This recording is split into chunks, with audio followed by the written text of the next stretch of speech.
오늘 우리에게 주실 말씀은 지난주와 동일합니다. 에베소서 6장입니다. 신약성경 317쪽쯤입니다. 에베소서 6장 10절부터 20절까지 말씀입니다.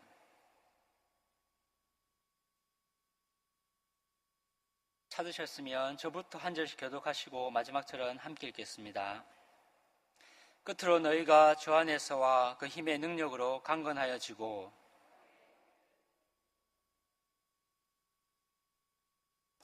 우리의 씨름은 혈과 육을 상대하는 것이 아니요 통치자들과 권세들과 이 어둠의 세상 주관자들과 하늘에 있는 악의 영들을 상대함이라.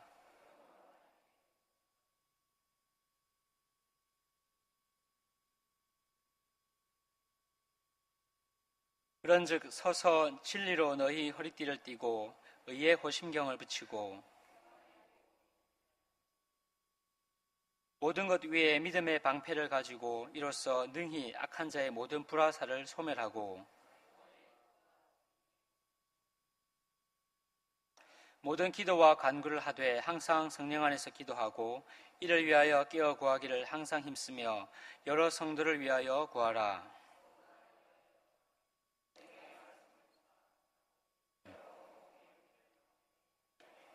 함께 읽겠습니다. 이 일을 위하여 내가 쇠사슬에 매인 사신이 된 것은 나로 이 일에 당연히 할 말을 담대히 하게 하려 하심이라. 아멘. 말씀을 통해서 도전을 받고 결단을 한다고 말씀이 요구하는 삶이 자동적으로 사라지는 것은 아닙니다. 말씀이 요구하는 삶을 구현해내기 위해서는 치열한 영적 전투의 과정이 필요합니다.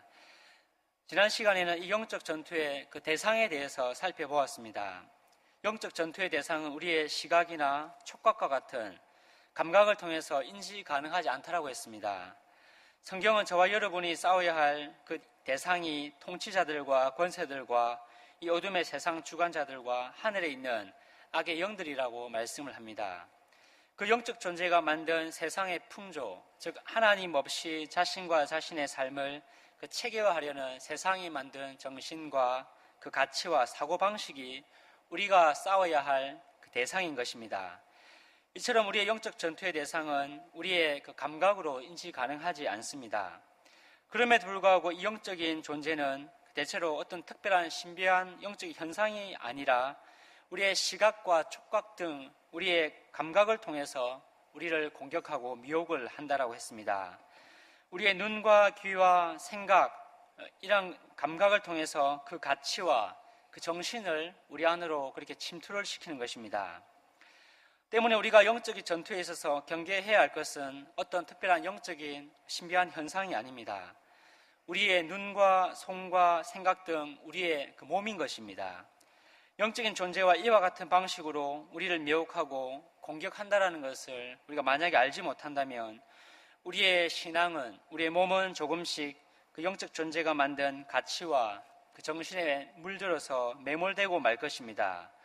미디어와 우리가 속한 집단 등이 추구하는 그 정신과 가출의 그 가치에 노출되어서 우리의 몸을 만약에 구별해내지 않는다면 우리의 몸은 의의 병기가 아니라 불의의 병기가 되고 말 것입니다.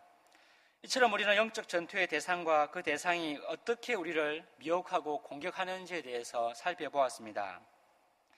오늘 영적 전투와 관련하여 나머지 두 주제를 살펴보겠습니다. 첫 번째 살펴볼 주제는 영적 전투의 성격 또는 특징입니다. 두 번째로 살펴볼 주제는 영적 전투 준비에 대한 내용입니다. 먼저 영적 전투의 성격 또는 특징에 대해서 살펴보겠습니다. 저와 여러분이 행해야 할 영적 전투는 어떤 성격 또는 특징을 지니고 있겠습니까? 그것은 그리스도께서 영적 전투의 대상인 그 통치자들과 권세들과 이 어둠의 세상 주관자들과 하늘에 있는 그 악의 영들에 대해서 그리스도께서 이미 승리하셨다라는 것입니다. 이에 대해서 골로새서 2장 15절은 하나님께서 통치자들과 권세들을 무력화하여 드러내어 구경거리로 삼으시고 십자가로 그들을 이기셨느니라 라고 이렇게 바울 선생님께서 기록을 하고 있습니다. 하나님께서 법조문으로 사로잡고 있는 그 통치자들과 권세들에 대해서 십자가로 이미 승리하셨다라고 골로새서를 통해서 말씀을 하신 것입니다. 이처럼 하나님께서 통치자들과 권세들에 대해서 이미 승리를 하셨습니다. 그런데 저와 여러분이 실제로 삶 가운데서 그 경험하는 것은 이 승리가 아니고 좌절과 패배입니다. 우리의 원수와 우리의 죄에 우리는 매일 패배하고 실패하는 우리 자신을 보게 됩니다. 그래서 우리는 승전가를 부르지 못합니다. 오히려 우리는 낙심하고 좌절합니다. 깊은 영적인 침체에 빠져서 무기력하게 살아갈 때가 더 많은 것 같습니다. 성경은 우리의 대장 되시는 그리스도께서 그 통치자들과 권세들에 대해서 이미 승리했다라고 하는데, 실제 우리의 삶은 왜 그 승리와 무관해 보이는 것이겠습니까? 이에 대해서 예전에 요한일서 2장을 설교하면서 그 예를 들었던 오스카 쿨만이라는 그 신학자의 말을 다시 한 번 더 인용하고자 합니다.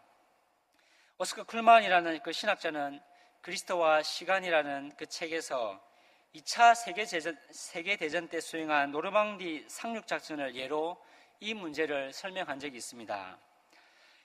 연합군이 독일 동맹군을 공격하기 위해서 1944년 6월 6일 노르망디 상륙작전을 감행했습니다. 이날 이후 전쟁의 판도가 연합군 쪽으로 기우는 것을 통해서 전쟁의 승패가 이미 결정이 났습니다. 그래서 전쟁의 승패가 결정난 이날을 D-Day라고 불렀습니다. 그럼에도 D-Day 이후 독일군의 계속되는 저항으로 부분적이며 간헐적인 전투가 계속 이어졌습니다. 그리하여 이 전쟁이 완전히 끝나게 된 1945년 5월 8일을 이 날을 이번에는 D-Day가 아니고 V-Day라고 그렇게 불렀습니다. 오스카 쿨만은 이 예로 우리의 구원은 그리스도께서 부활하심으로 승리를 결정지은 날인 D-Day와 그리스도께서 재림하실 그 최종의 승리 날인 V-Day 그 사이에 놓여 있다라고 그렇게 설명을 했습니다. 그리스도께서 나시고 십자가에 죽으시고 부활하심으로 죄와 마귀의 그 권세는 완전히 깨트려지고 그리스도께서는 이미 완전히 승리를 하셨습니다. 승리가 그렇게 결정이 된 것입니다. 그러나 그리스도께서 다시 오실 그 완전한 승리의 그날까지 죄와 마귀의 영향력으로 인해서 우리는 간헐적이며 부분적인 전투를 계속하게 될 것입니다. 우리는 이미 승리한 전쟁 가운데서 그렇게 간헐적인 전투를 해나가는 것입니다. 그 가운데서 우리는 때로는 승리를 맛보기도 합니다. 그런데 실제로 우리는 더 많은 경우에 승리보다는 실패를 맛보는 경우가 더 많은 것 같습니다. 그러므로 우리의 원수 그리고 우리의 죄에 패배할 때 우리가 기억해야 할 것은 그럼에도 불구하고 우리가 이미 주께서 승리하신 그 전쟁에 동참하고 있다는 사실입니다. 우리가 부분적인 전투에서 실패하고 패배한다라고 해서 그리스도께서 이미 승리하신 그 전쟁의 판도는 바뀌지 않습니다. 그 결과가 결코 바뀌지 않는다라는 것입니다. 그러므로 우리가 혹 실패를 경험할지라도 다시 죄와 싸우기를 우리는 주저하지 말아야 할 것입니다. 하지만 세상은 어차피 극복하지 못할 죄라면 그냥 그 죄에 우리의 몸을 맡기라라고 우리에게 말합니다. 그래서 그 죄를 적당히 즐기라라고 이렇게 말합니다. 그 죄를 즐기는 것이 진정한 자유이며 그것이 우리에게 참된 평안과 기쁨을 준다라고 이야기를 합니다. 하지만 그렇게 이야기하는 세상의 최후를 우리는 지금도 보지 않습니까? 그 끝은 결국 비참함과 후회뿐임을 우리는 보게 됩니다. 그러므로 넘어지더라도 다시 일어나서 우리는 이 세상 통치자들과 권세들이 만든 그 가치와 정신에 대해서 싸워야 하는 것입니다. 그 가치와 정신에 합하여서 정욕을 끊임없이 추구하고자 하는 우리의 그 욕심과 우리의 죄에 대해서 싸워야 하는 것입니다. 그럼에도 불구하고 이렇게 우리가 이 전투를 포기하지 않을 때에 저와 여러분은 이미 승리하신 그 승리의 기쁨과 영광을 조금씩 그렇게 이 땅 가운데서 누리며 맛보게 될 것입니다. 두 번째로 살펴볼 주제는 그러면 이 영적 전투를 어떻게 준비를 해야 하는가입니다. 이미 그리스도께서 승리하신 이 싸움을 위해서 우리가 해야 될 것이 무엇이겠습니까? 이에 대해서 오늘 본문 13절은 이렇게 말씀을 합니다. 우리 함께 13절을 함께 읽어보겠습니다. 이제는 죄송합니다. 그러므로 하나님의 전신갑주를 취하라. 이는 악한 날에 너희가 능히 대적하고 모든 일을 행한 후에 서기 위함이라. 13절은 이 영적 전투를 위해서 그 전신갑주를 취하라라고 바울이 명령을 합니다. 그러면 이 명령의 그 목적이 무엇이겠습니까? 그 목적은 악한 날에 능히 대적하고 모든 일을 행한 후에 서기 위한 것이다 라고 이 목적에 대해서 바울이 말씀을 합니다. 그런데 한글 성경은 악한 영들과 싸움을 모두 마치고 그 이후에 서는 것을 의미하는 것처럼 그렇게 번역을 하고 있습니다. 하지만 그 원어 성경은 전혀 그 다른 말씀을 합니다. 오히려 악한 영들과 싸운 이후가 아니라 싸울 준비를 모두 마치고 나서 서는 것에 대해서 말씀을 합니다. 다시 말하면 전투 준비 태세를 다 마친 이후에 설 것을 말씀을 하는 것입니다. 전투를 위해서 준비해야 할 것들을 다 준비하고 갖추고 난 이후에 전투에 그렇게 나가기 위해서 준비된 상태, 서 있는 상태를 말씀을 하는 것입니다. 이어서 바울은 이 전투 준비를 위해서 무엇인가를 준비하라라고 이야기를 합니다. 전투를 위해서 준비해야 할 것들이 그 14절부터 17절에 이렇게 쭉 나열이 되어 있습니다. 진리의 허리띠, 의의 호심경, 평안의 복음이 준비한 것으로 신을 신고 믿음의 방패, 구원의 투구, 성령의 검, 하나님의 말씀, 이것이 전투를 위해서 서기 위해 준비해야 할 것이다 라고 말씀을 합니다. 그러므로 이것을 다 갖춘 이후에 그 서라고 이렇게 바울이 말씀을 하는 것입니다. 군인들은 그 군대에서 그 정기적으로 훈련을 합니다. 많은 훈련이 있습니다. 근데 그 훈련 중에서 매우 그 규모가 큰 훈련이 가끔씩 있습니다. 큰 훈련을 준비하게 되면 그 훈련장에 나가서 이렇게 훈련을 하는 것보다도 사실은 그 훈련을 준비하는 기간이 더 길고 더 그 힘이 듭니다. 잠도 제대로 못 자면서 그 장구를 닦고 그 점검하고 기름칠을 하면서 그렇게 훈련을 준비하게 됩니다. 그렇게 오랜 기간 동안 매우 철저하게 여러 차례 걸쳐서 확인을 하면서 그렇게 준비를 하게 됩니다. 하물며 실제 전투를 앞두고 전투 준비를 하는 것은 얼마나 오랜 기간 준비해야 하며 철저하게 준비해야 하겠습니까? 이처럼 전투를 준비를 철저해야 하는 이유가 무엇이겠습니까? 그것은 실제 전투에 나갔을 때 만약에 전투 준비가 제대로 되어 있지 않다면 결정적인 순간에 무기가 작동하지 않아서 큰 위험에 처할 수 있기 때문입니다. 바울은 이와 같이 철저하게 전투 준비를 마친 로마 그 군인을 염두하고 영적 전투를 위해서 진리, 의, 복음, 믿음, 구원을 이렇게 준비하라라고 말씀을 하는 것입니다. 그런데 잘 생각해 보면 우리의 노력으로 의와 복음과 그 믿음과 구원을 그렇게 만들 수가 없습니다. 우리의 힘으로 이러한 것들을 만들어서 우리에게 채우고 그 갖출 수가 없다라는 것입니다. 그러면 어떻게 이 요소들을 갖추어서 영적 전투 준비를 하고 전투에 나가기 위해서 그렇게 설 수가 있겠습니까? 이에 대해서 18절을 한번 보십시오. 18절을 보시면 성령 안에서 기도하고라는 표현이 나옵니다. 그런데 이 기도하다라는 이 원어는 그 본문 14절, 앞쪽에 보시면 14절에 서다라는 이 단어에 그 종속이 되어 있습니다. 이것이 무엇을 의미하느냐 하면 기도하는 방식으로 하나님의 전신갑주로 무장되어서 그렇게 설 수 있다는 것을 의미를 하는 것입니다. 영적 전투 준비를 마치고 전투에 나가기 위해서 그 서는 것은 그 기도의 방식으로 가능하다라는 것을 바울이 말씀을 하는 것입니다.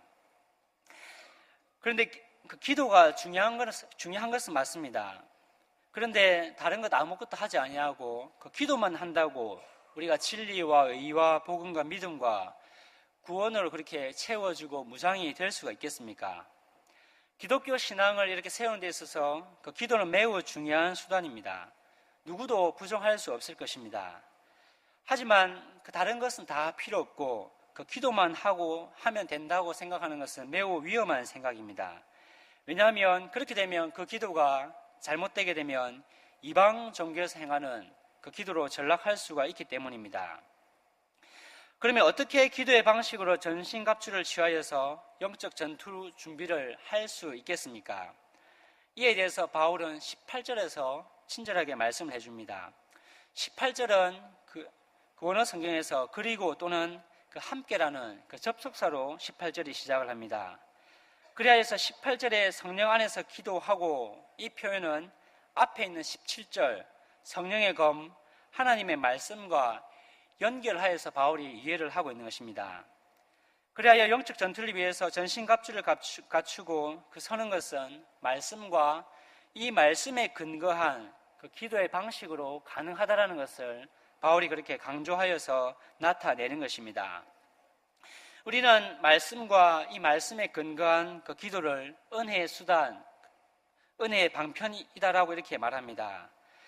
그러므로 저와 여러분은 이 은혜의 방편으로 말씀과 이 말씀에 근거한 기도를 통해서 진리와 의와 복음과 믿음과 구원으로 그렇게 무장될 수가 있는 것입니다. 특별히 우리는 주일 공예배를 통해서 이 요소들로 무장이 됩니다. 그리고 우리는 세상으로 그 파송을 받습니다. 우리가 영적 전투를 치러야 할 세상은 결코 만만한 세상이 아닙니다. 우리가 매번 실패를 경험하는 것처럼 그렇게 쉽게 세상 가운데서 승리할 수가 없는 곳입니다. 그런데 세상에서 영적 전투를 하기 위해서는 예배를 통해서 말씀과 말씀에 근거한 그 기도를 통해서 하나님의 전신갑주로 온전하게 무장될 때야지만이 우리는 그 세상에서 비로소 승리할 수가 있습니다. 이를 위해서 우리는 주신 말씀으로 우리가 먼저 채워져야 합니다. 그리고 이 말씀에 근거하여서 우리는 동시에 하나님께 이 말씀을 우리가 무장될 수 있도록 간절히 기도해야 하는 것입니다. 그저 좋은 설교 한 편 들은 것으로 만족하고 말씀의 내용을 우리의 몸에 채우지 않는다면 우리는 그걸 결코 이 세상 속에서 승리할 수가 없을 것입니다. 이를 위해서 말씀을 붙들고 성령의 도우심을 구하며 또한 간절히 기도해야 합니다. 이 말씀의 그 복창함으로 우리는 기도해야 할 것입니다. 그렇게 말씀으로 무장되어야 비로소 우리는 세상에 파송되어서 영적 전투를 할 수 있고 비로소 조금이나마 승리를 맛볼 수가 있습니다. 아무리 좋은 설교를 듣는다 하더라도 우리가 먼저 그 말씀의 능력을 경험하지 못한다면 영적 전투는 불가능하게 될 것입니다.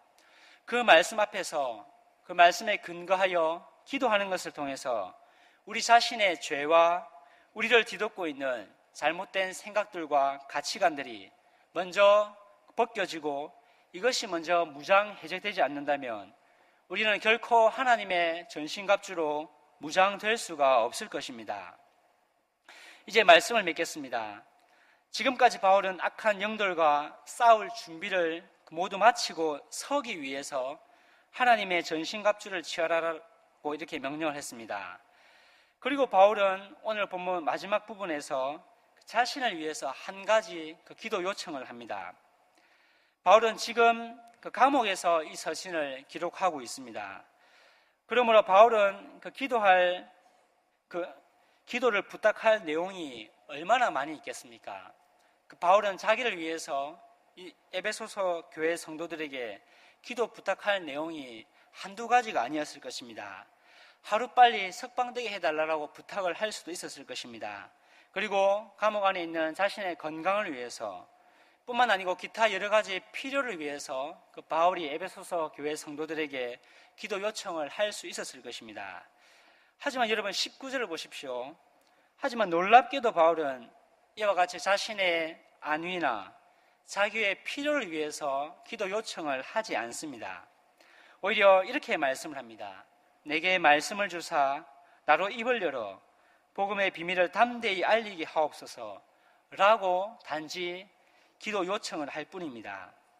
바울은 복음의 비밀을 담대히 전하도록 자신에게 말씀을 주시기를, 자기 입에 말씀을 채워주시기를 그렇게 기도해 달라고 부탁을 하고 있습니다. 바울은 자신의 논리, 자기의 생각을 전하지 않았습니다. 하나님께서 그의 입에 채워주신 그 말씀을 전하였습니다. 이는 오늘날 설교자들에게도 동일하게 해당이 될 것입니다. 설교자들이 말씀을 전하기 전에 먼저 말씀을 받아야 합니다. 그렇지 않으면 자기의 생각을 전하게 될 것이고 자기의 그 논리와 사견을 전하게 될 것입니다. 그러므로 우리는 하나님께서 설교자들에게 먼저 말씀을 주시기를, 그 입에 하나님의 말씀과 그 복음을 채워주시기를 우리도 먼저 기도해야 할 것입니다. 그리야 할 때 우리는 설교자 개인의 사견이 아니라 하나님께서 채워주신 그 말씀을 통해서 우리는 하나님의 전신갑주로 비로소 무장될 수가 있게 될 것입니다. 이렇게 무장된 신자들이 세상에 파송될 때에 그 신자들이 속한 그곳이 조금이나마 부분적이나마 비로소 새롭게 될 것입니다. 이처럼 말씀과 말씀에 근거한 그 기도를 통해서 하나님의 전신갑주로 무장되어서 하나님이 없는 이 세상이 만든 그 가치와 정신과 그 풍조를 거슬러서 이 세상 가운데서 정말 그 복음으로 조금이나마 승리해내는 저와 여러분 되시기를 간절히 바랍니다. 이 시간 주신 말씀을 생각하면서 기도하겠습니다. 첫 번째로 기도할 것은 솔직히 우리